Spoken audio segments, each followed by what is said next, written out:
Hi friends, ప్రజాసేవ తెలుగు ఛానల్కి స్వాగతం. వ్యవసాయ యాంత్రీకరణ పథకంలో భాగంగా తెలంగాణ రాష్ట్ర ప్రభుత్వం అయితే 22 రకాలకి సంబంధించినటువంటి పనిముట్లని ప్రతి రైతన్నకి అందించాలని చెప్పేసి ఈ పథకాన్ని ప్రారంభించడం అయితే జరిగింది.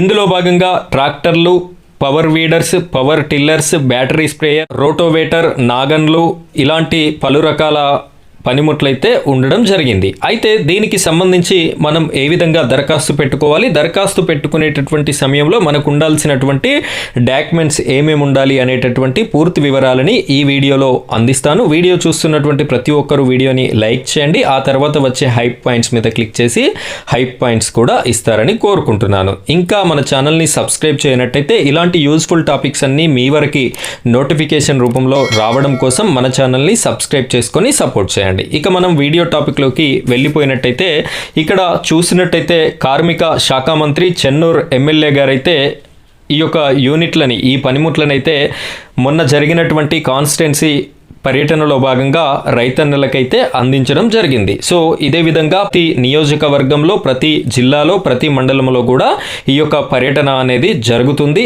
అక్కడక్కడ ఈ యొక్క పనిముట్లని కూడా పంపిణీ చేయడం అయితే జరుగుతుంది. ఇదే విధంగా ఇప్పటివరకు ఎవరైతే రైతన్నలు దరఖాస్తు చేసుకోలేదో, చేసుకున్నటువంటి ప్రతి ఒక్కరు కూడా నేను ఇప్పుడు ఏ విధంగా దరఖాస్తు చేసుకోవాలో చెప్తాను. ఆ విధంగా మీరైతే అప్లికేషన్ చేసుకోండి. అయితే ఈ వ్యవసాయ యాంత్రీకరణ స్కీమ్ అనేది ఇదివరకే గతంలో కూడా ఉండేది. బీఆర్ఎస్ ప్రభుత్వం ఏర్పడిన నాటి నుండి ఈ స్కీమ్ని అయితే రద్దు చేయడం జరిగింది అని చెప్పేసి ఈ ప్రముఖ దినపత్రిక అయితే ప్రచురించడం జరిగింది. సో దీన్ని మళ్ళీ తెలంగాణ రాష్ట్ర ప్రభుత్వం ఇక్కడ మళ్ళీ స్టార్ట్ చేయడం అయితే జరుగుతుంది. దీనికోసం 100 కోట్ల రూపాయలని కూడా వెచ్చించడం జరిగింది అని చెప్పేసి రాష్ట్ర ప్రభుత్వం అయితే చెప్తుంది. దీనికి 32 జిల్లాల్లో కూడా యూనిట్లని రిలీజ్ చేయడం అయితే జరిగింది. కాబట్టి ఎవరైతే అర్హులైనటువంటి రైతన్నలు ఉన్నారో, ఇక్కడ సన్న చిన్నకారు మహిళా రైతులకి 50% సబ్సిడీ ఇస్తాము అని చెప్పేసి చెప్తున్నారు. అదేవిధంగా వేరే రైతులకైతే 40% సబ్సిడీతో యంత్రాలు రాష్ట్ర ప్రభుత్వం అందిస్తుంది అని చెప్పేసి చెప్పడం జరుగుతుంది.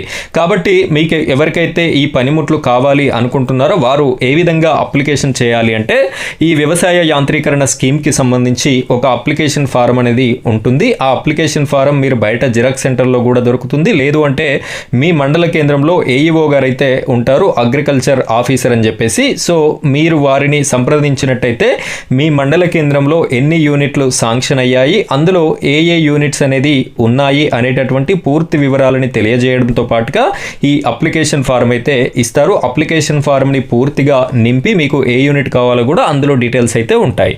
సో దానికి జత చేయవలసినటువంటి డాక్యుమెంట్స్ మీ యొక్క పట్టాదారు పాస్ పుస్తకము, మీ రేషన్ కార్డు, మీ ఆధార్ కార్డు, మీ పాస్పోర్ట్ సైజ్ ఫోటోను జత చేయవలసి ఉంటుంది. ఒకవేళ ఎవరికైనా ఆల్రెడీ ట్రాక్టర్ ఉన్నట్టయితే దానికి సంబంధించిన ఆర్సీ కార్డుని కూడా జత చేయవలసి ఉంటుంది. సో ఈ విధంగా ఈ యొక్క స్కీమ్కి అయితే అప్లికేషన్ చేసుకోవచ్చు. సో చేసుకున్న ప్రతి ఒక్కరికి అర్హత కలిగి ఉన్నట్టయితే మీకు ఈ పనిముట్లయితే వచ్చేటటువంటి అవకాశం ఉంది. సో ఫ్రెండ్స్, ఇది ఈరోజు టాపిక్. మరో టాపిక్తో మళ్ళీ కలుద్దాం. Thank you friends, thank you very much.